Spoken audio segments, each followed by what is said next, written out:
Racikan berita. Bismillahirrahmanirrahim. Assalamualaikum warahmatullahi wabarakatuh. Salam keadilan, salam kejujuran. Adil jujur. Ini kita memang mau mengungkap tentang kejujuran dan keadilan. Kemarin dua pekan yang lalu kita melakukan webinar juga dengan judul Mahfud Menko Polhukam menyebar hoax. Tanda tanya. Tanda tanya. Ternyata memang beliau orang Madura ternyata mudah panas juga. Dan yang menyebabkan mengapa dikatakan hoax, setelah beliau melakukan melemparkan isu, tetapi terjadi perubahan setelah bertemu dengan Sri Mulyani dan PPATK. Tetapi ternyata tetap meruncing sampai akhirnya kita ketahui bahwa kemarin akhirnya Mahfud mendatangi atau diundang oleh DPR untuk mengklarifikasi masalah itu. Kita tahu bahwa laporan yang meyakinkan dari berbagai pihak, terutama dari pegawai pajak dari Sumatera Utara itu, dia menyampaikan bahwa telah memberikan laporan sejak tahun 2019 sampai 2023 dan tidak pernah ditanggapi. Dan Sri Mulyani juga merasa tidak pernah terbeban persoalan itu. Padahal kita tahu bahwa beberapa orang yang terkena kasus yang kemudian menjadi viral seperti apa itu siapa? Rafael Alun Trisambodo dan beberapa ada yang dari Jogja, dan itu sudah kena. Artinya banyak mengatakan kalau ada satu atau dua tikus di rumah kamu, pasti ada sarangnya di situ. Dan sarangnya nampaknya memang sudah nampak, tinggal diperiksa. Karena laporan-laporan dari berbagai pihak, dari PPATK juga seperti itu. Nah, kalau sudah ada tikusnya, sarangnya ketemu, kemudian mau dibalik seolah-olah tidak ada, ini kan sangat keterlaluan. Nah, saya kira mungkin kita pada sore hari ini menindaklanjuti dari apa yang dilakukan RDP atau pemanggilan Mahfud. Insya Allah kita bisa mengulangi dengan sangat jelas ya. Di sini ada Profesor Antoni Budiawan dari PEPS, Politik Ekonomi and Policy Study, dan ada Bapak Dr. Marwan Batubara dari IRES. Kemudian kita memang sengaja menghadirkan Bapak Edi Mulyadi, wartawan senior, yang nampaknya cepat sekali mewawancarai siapa-siapa, termasuk sudah bertemu dengan Marlon itu yang dari pegawai pajak Sumatera Utara, dan semoga bisa memberikan penjelasan ini. Dan beliau sebenarnya hadir, tapi kemudian ada halangan keluarga, maka nanti saya pikir Pak Edi nanti bisa menyampaikan apa yang telah diobrolkan dengan Pak Marlon berkaitan dengan ini. Baik, pemirsa, kita mulai dari Bapak Profesor Dr. Antoni Budiawan, dan kita mungkin akan berlangsung dengan cepat karena mau menjelang berbuka, dan insya Allah kita tetap siapkan bagi saudara-saudara yang ingin memberikan pertanyaan atau menyampaikan pernyataan di melalui webinar, nanti insya Allah kita persilakan.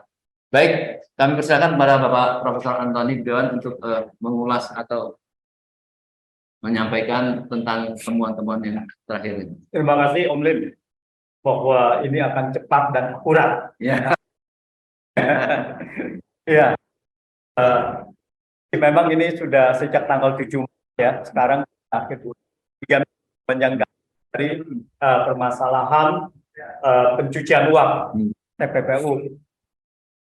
Kalau kita lihat adalah ini sudah semakin jelas bahwa kemarin ada puncaknya yang membuka tabir semuanya, yaitu bahwa angka yang pertama 300 triliun dan kemudian itu hanya sebetulnya 349 triliun sudah diketahui gitu, tetapi untuk melempar ya dibulatkan saja 300 triliun. Jadi 349 triliun itu angka yang tidak pernah dibantah oleh siapapun.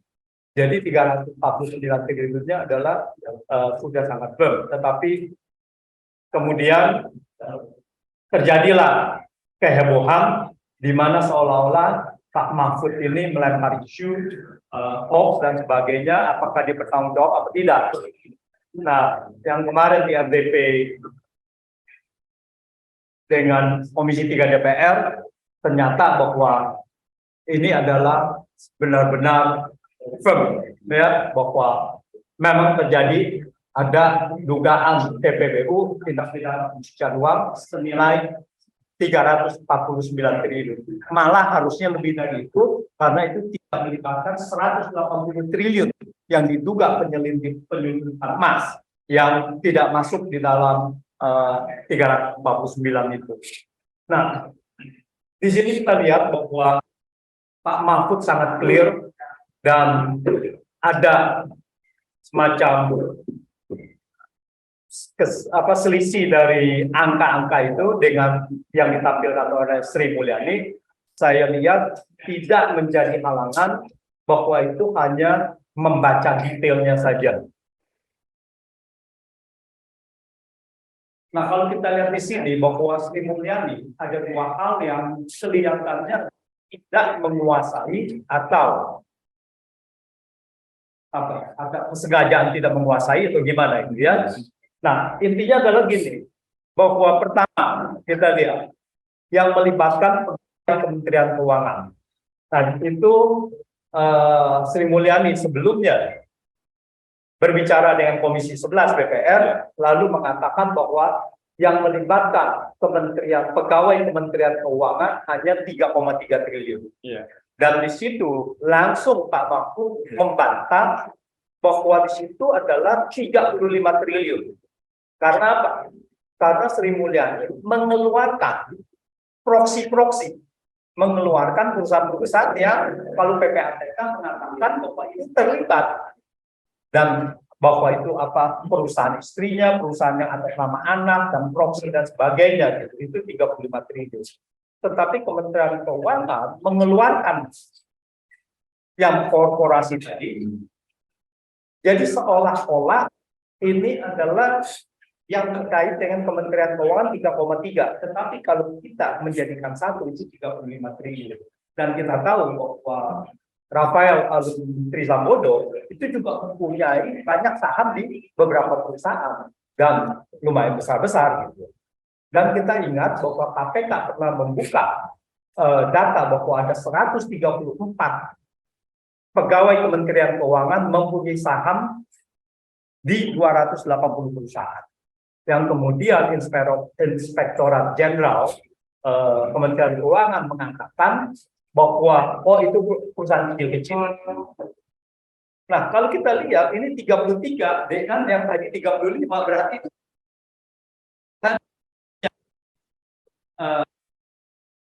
ASN dan perusahaan. Nah, ini dikeluarkan. Artinya apa? Kalau kita lihat begini sih sangat bahaya sekali. Jadi Kementerian Keuangan tidak berkompeten untuk bertindak sebagai penyidik tindak pidana asal. Karena kalau dia penyidik tindak pidana asal, maka dia harus include semua itu, harus memasukkan unsur-unsur yang proksi tadi. Nah, ini sangat bahaya sekali. Jadi Kementerian Keuangan kelihatan sekali tidak kompeten. Apakah di sini ada kesengajaan mau menutupi seperti yang dikatakan oleh Pak Mahfud bahwa dia tidak ada informasi-informasi dari anak buahnya, dari itu yang pertama. Yang kedua adalah ini yang patut disoroti benar-benar, wajib diusut tuntas. Ini ada TPPU, tindak pidana pencucian uang yang terkait dengan perusahaan impor. Sebetulnya adalah penyelundupan. Kalau dalam bahasa Mahfud dia mengatakan ini adalah penyelundupan. Nah, di sini nilainya 189 triliun. Dan kalau kita lihat lagi, ini bukan satu perusahaan seperti yang disebut oleh Sri Mulyani dan yang mendapat informasi dari anak buahnya. Ini melibatkan 15 perusahaan. Nah, tapi yang diambil satu dan seolah-olah ini adalah masalah pajak dan itu selesai. Padahal ini adalah masalah bea cukai, masalah penyelundupan. Nah, di sini kita lihat bahwa ini adalah yang kedua kalinya. Sebelum itu ada sekitar 180 triliun dengan modus yang sama, itu sudah dilaporkan dari 2017 ke 2019, yang tadi dilaporkan 2020, tahun 2020. Nah, dari 2017-2019 ini ada dugaan pencucian uang senilai 180 triliun, dan itu tidak termasuk di 349 triliun tadi. Jadi kalau kita totalkan di dalam penyelundupan emas ini itu 180 triliun plus 189 triliun sudah 369 triliun. Ya, di luar dari situ, di jauh. Nah, oleh karena itu kelihatannya bahwa dalam hal ini pun Kementerian Keuangan tidak berkompeten untuk melakukan penyidikan lebih lanjut. Nah, jadi Mahfud harus benar-benar setelah ini terbuka, dan saya rasa tidak ada lagi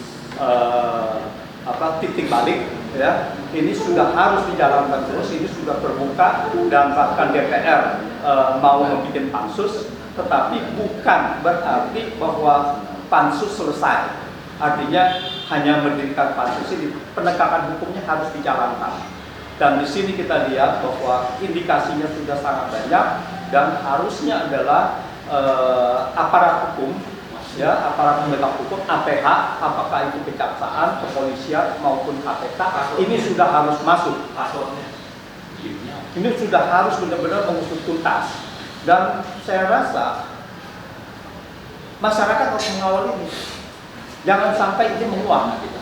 Artinya mengawal bagaimana? Artinya bahwa penyidikan ini harus diserahkan kepada eksternal Kementerian Keuangan supaya tidak ada konflik of interest, karena yang diselidiki adalah mungkin aparat-aparat dari bea cukai. Nah, bagaimana bea cukai sebagai penyidik tindak pidana asal bisa berlaku, bisa objektif. Nah, di sini yang harus dilihat. Jadi ini wajib diusut tuntas, masyarakat harus mengawal, dan kita mengharapkan ada progress report dari penyidik secara berkala bagaimana status penyidikan ini, dan siapa kalau sudah dijadikan tersangka, siapa tersangka itu. Saya rasa ini harus ditonton publik. Penyelundupan ini sangat luar biasa besar. Dan terakhir, kalau ini dibongkar, ini artinya kita mengamankan pendapatan negara ke depan. Karena ini tidak diamankan pendapatan negara selama 14 tahun, maka terjadilah akumulasi yang besar. Kalau kita lihat dengan dari tindak pidana ini kemungkinan besar kalau di Dijen Pajak ini adalah dari korupsi penerimaan negara.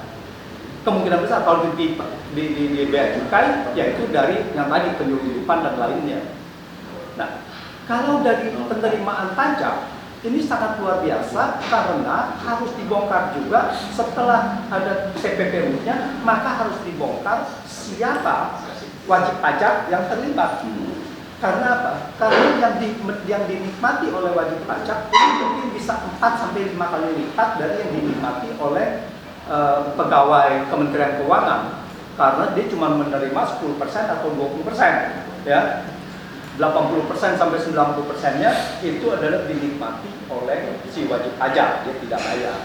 Dan yang kedua adalah mengamankan penerimaan negara ke depan, sehingga kalau kita bisa menaikkan rasio pajak 1% saja, itu berarti sudah 200 triliun.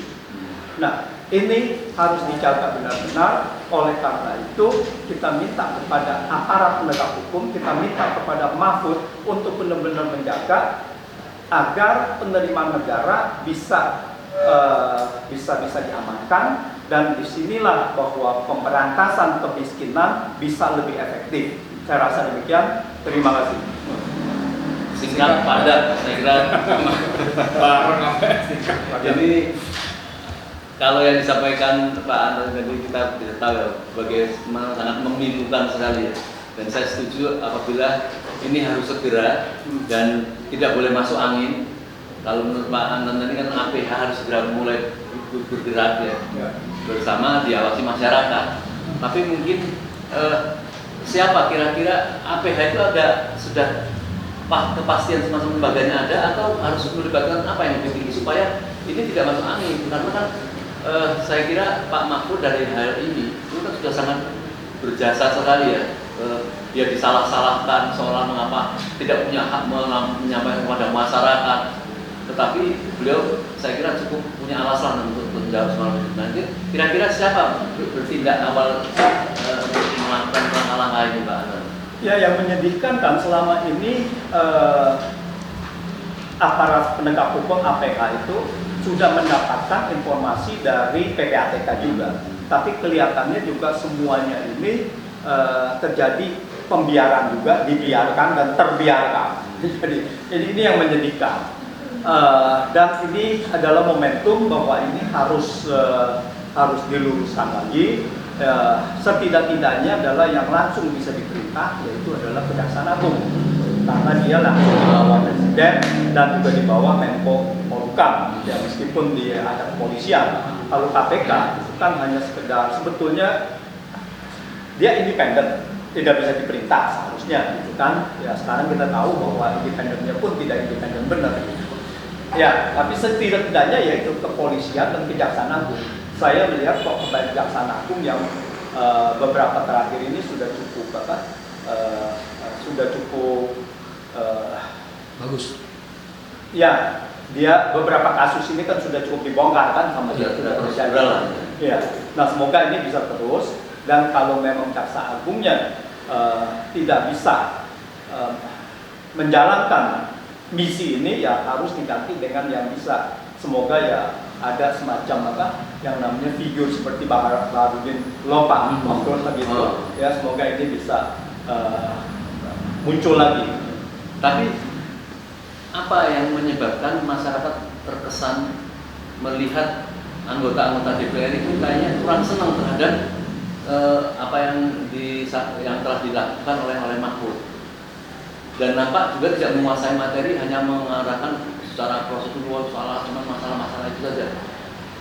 Nah, kira-kira memang sudah terjadi kekompakan antara anggota DPR dengan Menteri Keuangan atau seperti apa, Pak? Ya, inilah yang juga menyedihkan ya, di mana bahwa kita mengharapkan sewaktu DPR memanggil PPATK dan Pak Mahfud, itu waktu masyarakat berharap bahwa di sini DPR itu membongkar. Tetapi begitu dia bicara dengan kepala PPATK, Pak Ivan Yustia Pandana, itu sangat mengecewakan, malah menebar ancaman gitu kan. Ada semacam perbedaan antara direkturnya dengan para anggota PPATK? Tidak ada. Ya, pada saat itu adalah yang benar-benar DPR ini seolah-olah ya terkesan di publik bahwa ingin menutupi, dan juga kan saya sempat menulis bahwa ini siapa yang mau dilindungi gitu kan, apakah mau Sri Mulyani lagi mau dilindungi gitu kan. Itu waktu kan Sri Mulyani lagi diperiksa KPK 2010 kan langsung diterbangkan ke Washington gitu. Nah ini kan langsung dilindungi gitu kan. Nah ada apa ini ya, kenapa Sri Mulyani harus dibela sampai segitu? Belum tentu dia bersalah. Nah justru itu sekarang vonis masyarakat adalah Sri Mulyani bersalah di dalam Bank Senturi. Seharusnya kan belum tentu kalau itu tidak dituntaskan.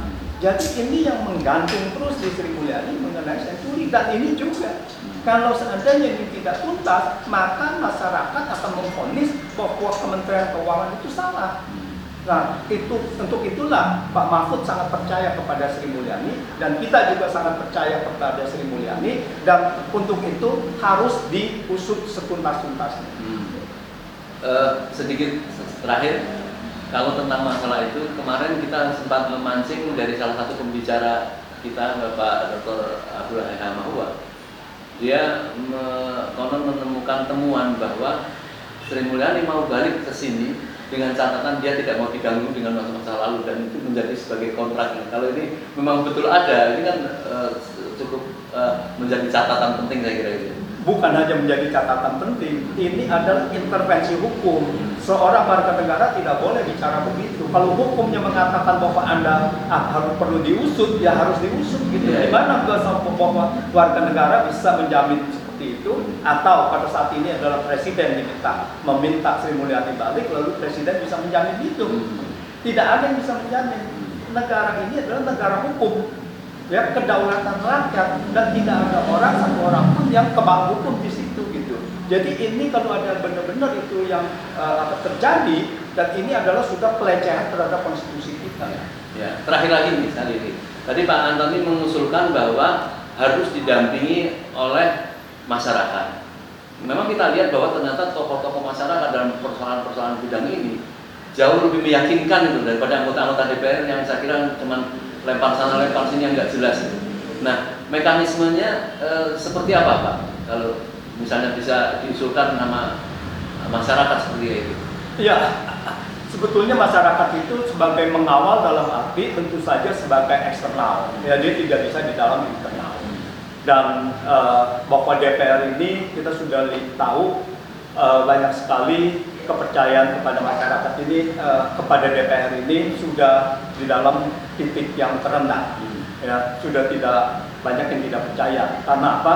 Karena banyak undang-undang yang terindikasi melanggar konstitusi malah dengan mudah disetujui. Contohnya aja mengenai Perpu Cipta Kerja. Nah sekarang apa? Di mana kegentingan memaksanya? Kenapa itu bisa disahkan gitu kan? Nah inilah yang menjadi masyarakat tidak percaya kepada DPR. Nah mengenai bagaimana masyarakat bisa mengawal ini, saya rasa dengan sekarang dilakukan sama juga kan masyarakat mengawal kan. Jadi dia menyoroti lalu minta di media massa, media sosial lah intinya, yaitu mengenai penuntutan informasi yang harus sejelas-jelasnya. Nah, seandainya ini dilakukan penyelidikan, ya masyarakat harus berani menanti kepada aparat hukum bagaimana statusnya ini. Karena ini menyangkut penerimaan negara. Menyangkut penerimaan negara, kita harus melihat dampaknya terhadap rakyat miskin. Dan rakyat miskin kita menurut BPS 26,36 juta per September 2020. Tapi jangan lupa, yang menurut Bank Dunia yang mempunyai pendapatan 1,1 juta ke bawah itu 160,7 juta. Jadi negara ini jangan dimainkan seperti ini, di mana rakyat miskin ini dimiskinkan dengan cara ini. Iya. Baik, sebenarnya masih banyak pertanyaan yang akan kita lontarkan kepada Profesor Antoni, tapi karena beliau ada acara lain, maka itu saya buat semacam kayak talk show ya. Dan perlu tahu bahwa judul dari webinar kita ini belum saya sampaikan tadi, dugaan korupsi dan pencucian uang 349 triliun, Menkyu Sri Mulyani berbohong, tanda tanya lagi. Karena apakah berbohong, mengapa kok tidak mau mengungkap laporan-laporan yang selama ini sudah tersiar di masyarakat, ada laporan yang tidak dilanjuti. Apakah khawatir mengenai dirinya atau memang tidak mau ini terbongkar, sudah seperti biasanya itu sudah nanti masyarakat juga lupa.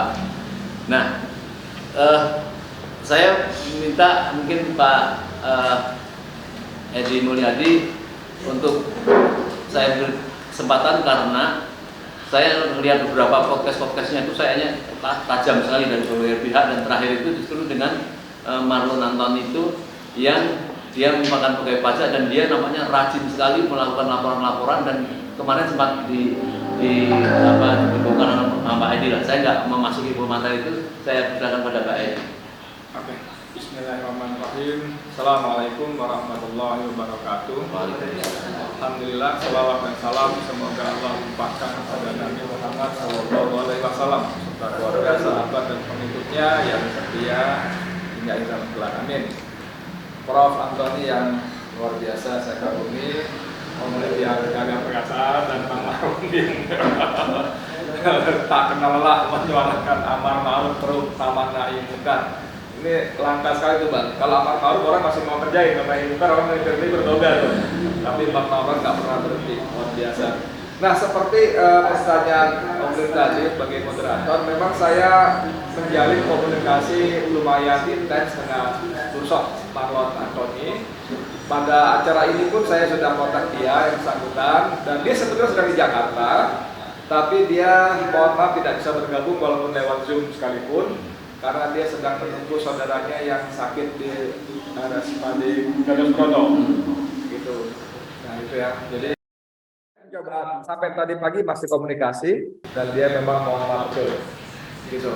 Tapi dari seorang Bursok Antoni Marlon ini kita bisa membaca bagaimana sosok Sri Mulyani, bagaimana 2 tahun dia laporkan ada perusahaan bodong, tapi oleh Sri Mulyani opini digiring seolah-olah investasi bodong. Nah, dan terus digiring bahwa itu persoalan pribadi dia karena dia korban investasi bodong.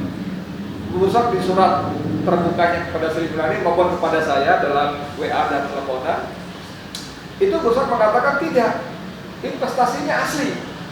Bahwa saya kemudian ada masalah withdraw segala macam bermasalah, kemudian saya telusuri dan ternyata bulan itu bodong. Kenapa bodong? Karena 2 perusahaan itu tidak terdaftar di Kemenkumham dan tidak punya NPWP. Maka yang dipertanyakan kenapa tidak terdaftar Kemenkumham, tidak punya NPWP, tapi bisa membuka rekening virtual di 8 bank, 2 diantaranya BUMN. Nah, saat itu, dan ketika Sri Mulyani dalam press conference dengan Mahfud mengatakan secara implisit dia korban investasi bodong ini masalah pribadi, dia langsung mempertanyakan nasionalisme Sri Mulyani. Ini bukan persoalan pribadi saya. Bahkan katakanlah ini persoalan pribadi saya, ini soal pajak. Penerimaan negara yang disebutkan berpotensi triliunan rupiah. Salah satunya kita kenal Okta FX, nah, ya platform yang banyak di ini. Ada 2 perusahaan itu.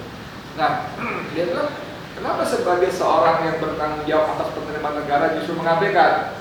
Kemudian analisis dia menjadi semakin liar lagi tanda kutip karena ada 2 bank BUMN yang ikut di situ sebagai pembuka rekening dan komisarisnya pejabat Kemenku.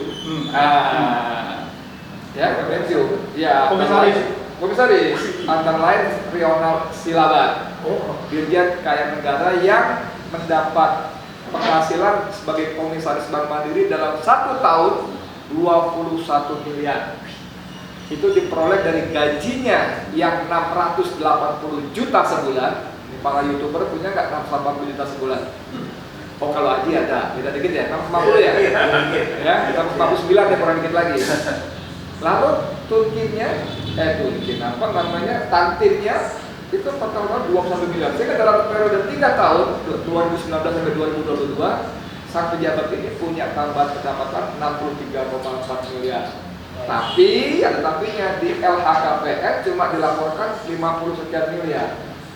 Nah ini dia curigai, bahkan pada surat-surat awalnya di sini saya print itu dia menjelaskan bahwa dia tidak pakai dugaan lagi, dia tak menyebut dugaan ini bahwa Sri Mulyani Dirjen Pajak terlibat dalam sejumlah pelanggaran hukum. Wah, ngeri sekali.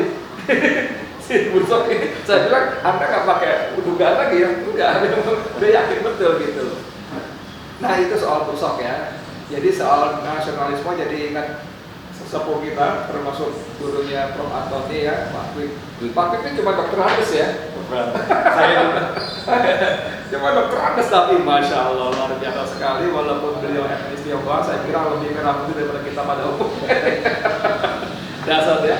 Jadi dia menceritakan bagaimana peran Sri Mulyani sebagai agen IMF dan Bank Dunia pada saat krisis berlangsung ya. Dia kan sekretaris Dewan Ekonomi Nasional, apa komite? Dewan ya, yang ketuanya Profesor Abdul Salim. Dan atas perintah IMF Bank Dunia, mereka selalu diajak dalam rapat-rapat kabinet. Dan dalam rapat-rapat kabinet itu Menko-nya namanya Wikiandi. Dalam pembahasan-pembahasan itu Sri Mulyani selalu dengan gigih dan getol mengingatkan para menteri, ini LOI yang harus kalian ikuti, ini jalankan, ini jadwalnya, bulan ini segala macam. Dan ketika membahas soal rekapitalisasi dengan BNI, itu ada direktur eselon 2 namanya Darmin Nasution, eselon 2 mengatakan pendapat BNI belum belum perlu rekapitalisasi ya, belum perlu direkapitalisasi karena bla bla bla bla dan quick sependapat, sehingga dia tidak perlu dibentuk. Tapi Sri Mulyani dengan marah, tidak bisa, harus sesuai dengan IMF, harus direkap dan dijual bla bla bla gitu. Tapi quick bilang tidak, putuskan tidak. Nah, Pak Quick dalam itu saya muat dari buku saya sebagai kata pengantar dengan saya izin Pak Quick. Pak Quick mengatakan bahwa begitu dia sampai di ruangannya, telepon di mejanya berdering. Diangkat dari Kepala Perwakilan Bank Dunia di Jakarta. Isinya apa? Maki-maki. Quick yakin, Anda begini, Anda begitu, kenapa? BNI bla bla. Nah, Quick jadi ingat ketika rapat Sri Mulyani kerjanya begini. Begini drama handphonenya. Jadi kata Quick Gandhi, jadi dalam rapat itu Quick Sri Mulyani melaporkan suasana perkenalan kepada bosnya yang orang asing itu. Jadi memang ini orang satu perempuan ini memang masalah. Berarti itu kan bisa, sorry sedikit ya, berarti kan itu bisa dianggap sebagai pengkhianatan. Pengkhianatan.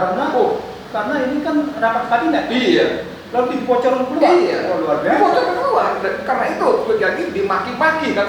Waktu itu saya dimaki-maki oleh perwakilan IMF dan Bank Dunia. Gantian dua perwakilan itu nggak boleh gantian. Nah, kembali ke soal judul, kan itu Sri Mulyani berbohong. Ini menarik sekali, Prof. Karena saya baru saja mengupload siang tadi sebelum kemarin setengah 2 tadi debat RDPU kemarin di DPR Rabu. Tapi saya ambil slotnya Benny Harman. Nah, Benny Harman ini menarik, kemarin saya ambil porsinya porsi Mahfud. Bangkung. Sekarang saya ambil porsinya Benny Harman. 2 jam lebih kan saya ambil lagi foto-foto. Tapi ini memegang data. Dia bilang data yang Pak Mahfud sampaikan sangat berbeda dengan data yang disampaikan Sri Mulyani pada pertemuan dengan Komisi 11. Kalimat Benny Korol itu begini. Jadi siapa yang berbohong?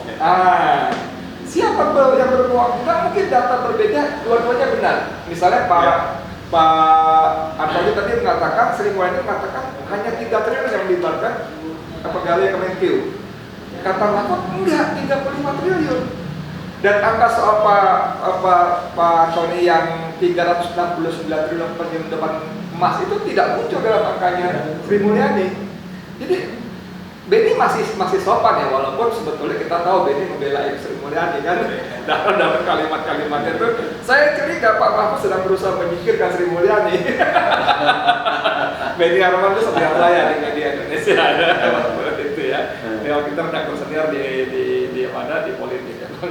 Nah, kembali ke soal itu, dia pegang angkanya, dia pegang datanya, kertas lembaran itu yang sebelumnya, jadi waktu sebelum RDPU, Sahroni sebagai pemimpin rapat minta diputar ulang beberapa penjelasan dari Sri Mulyani. Oke. Setelah itu Mahfud di pengantarnya dia bantai itu arteri. Dia bantai Arsul Sani ya. Luar biasa Mahfud, saya bilang ini padurannya keluar. UPI-nya Jogjanya hilang. Nah, saya katakan kalau ngomong kencang, keras, tegas itu karena 2 hal. Pertama sedang pencitraan, ya nanti akan Seperti itu dan Benny.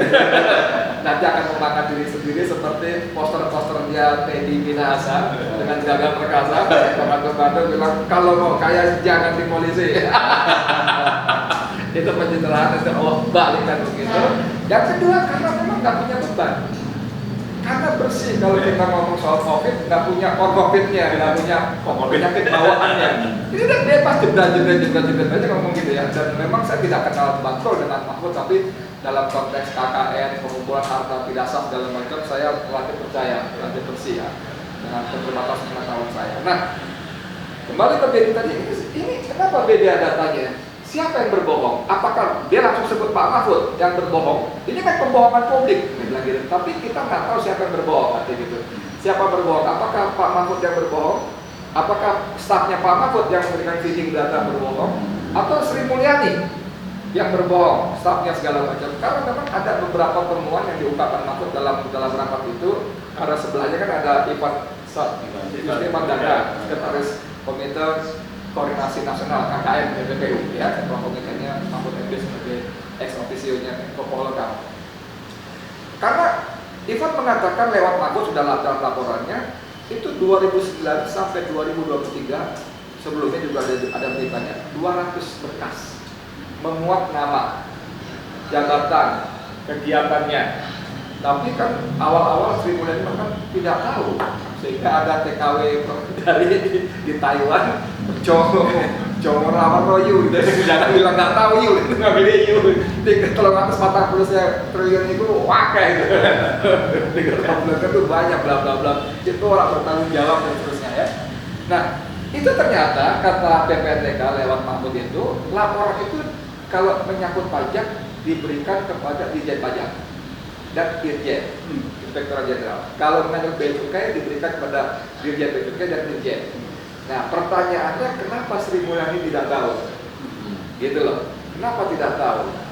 Apakah memang ada lindung melindungi atau memang seperti yang disebut dalam tadi ada ratusan orang yang terlibat dan ini adalah geng.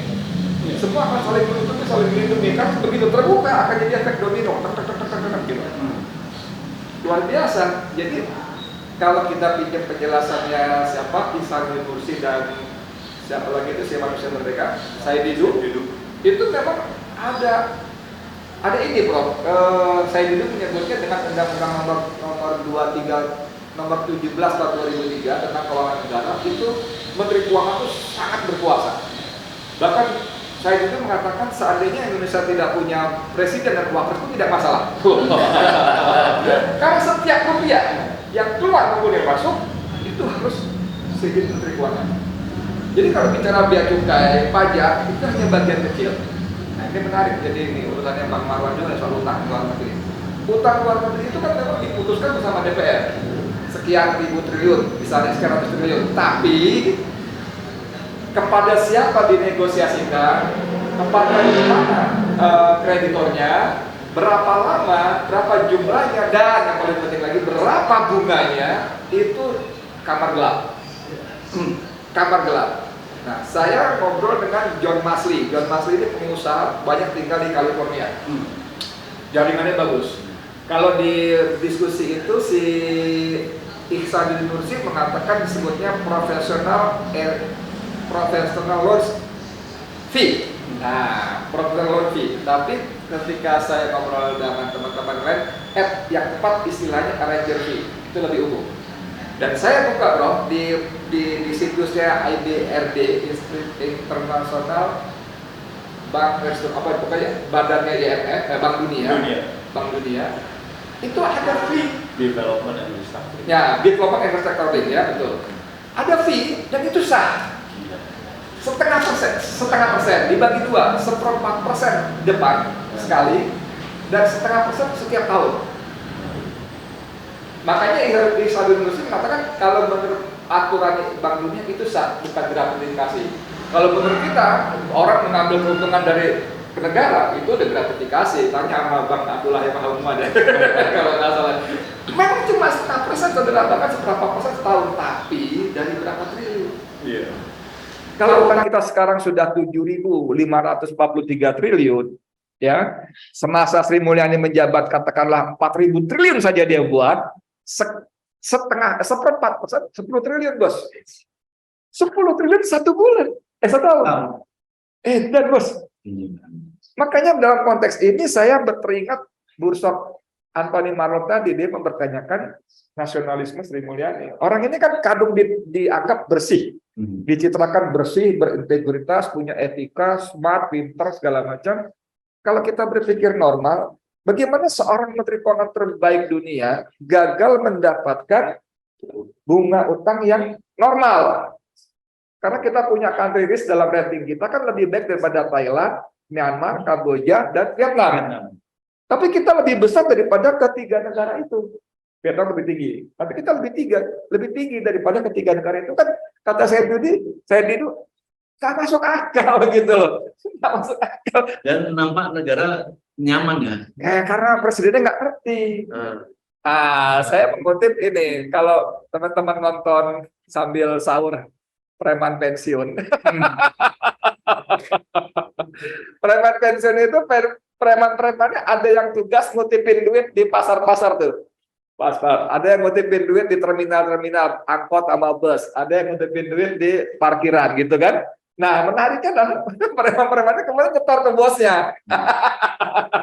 Apakah ini juga begitu? Sri Mulyani main Ranger V tadi kemudian nyetor ke bosnya, ya hampir mustahil juga kalau enggak ya. Hampir mustahil ya, saya nggak nuduh ya. Ya, Pak Polisi saya nggak nuduh ya. Saya tarik rel sedikit ya. Ya.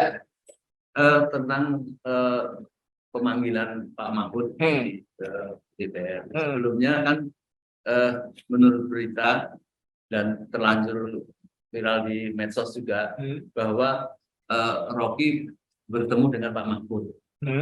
Ditanyakan tentang kenapa kok tidak kencang menurut Rocky. Kemudian jawabannya, saya khawatir ini mengenai Pak Presiden. Satu. Ya. Yang kedua, kemarin itu konon menurut berita juga, nanti bisa kita cari bahwa Pak Mahfud berangkat ke DPR justru didorong sama Pak Presiden, silakan buka-bukaan semua. Iya. Ini mungkin sebagai wartawan yang tahu banyak informasinya. Ya, apa? ini kan politik, Mas. Jadi apa yang diucapkan tidak mesti itu yang sesungguhnya. Nah, gitu. Saya nanti kalau jadi presiden akan stop impor. Apa itu terjadi? Nanti kalau saya jadi presiden akan stop utang. Nanti kalau saya jadi presiden akan saya persulit investasi luar negeri, asing. Bablas semuanya. Jadi kalau jadi kalau politisi ngomong ya sudahlah ya, kita kan nggak punya negarawan. Sorry banget, walaupun kepala negara sekalipun nggak punya negarawan, semuanya politisi, jadi semuanya politiking. Nah kembali soal itu ya, kita yang paling tahu ya yang disatukan dengan Allah SWT aja. Tapi saya sebagai rakyat yang mengikuti rekam jejak orang-orang itu, saya sama sekali nggak percaya. Hak saya dong saya nggak percaya. Ini dong boleh dong saya nggak percaya, nggak harus turun. Gitu. Jadi kembali ke soal topik tema kita ini, apakah Sri Mulyani berbohong? Saya tidak menuduh, tapi saya menduga dia yang berbohong. Karena begitu Beni Harman mengadu data, ini pasti berarti ada pembohongan publik. Cuman kita nggak tahu siapa yang berbohong. Karena Mahfud menjelaskan dalam uraian yang cukup panjang, itu bagaimana TPPU, siapa aja, bagaimana segala macam, angka-angkanya pun sampai si Mahfud menyebut tadi 3 triliun itu keliru. Dia berani menyebut Sri Mulyani keliru. Seperti Prof tadi. Ini kan memang sebetulnya secara kolegial kan jauh dari fakta. Maksud bicara gitu, jauh dari fakta.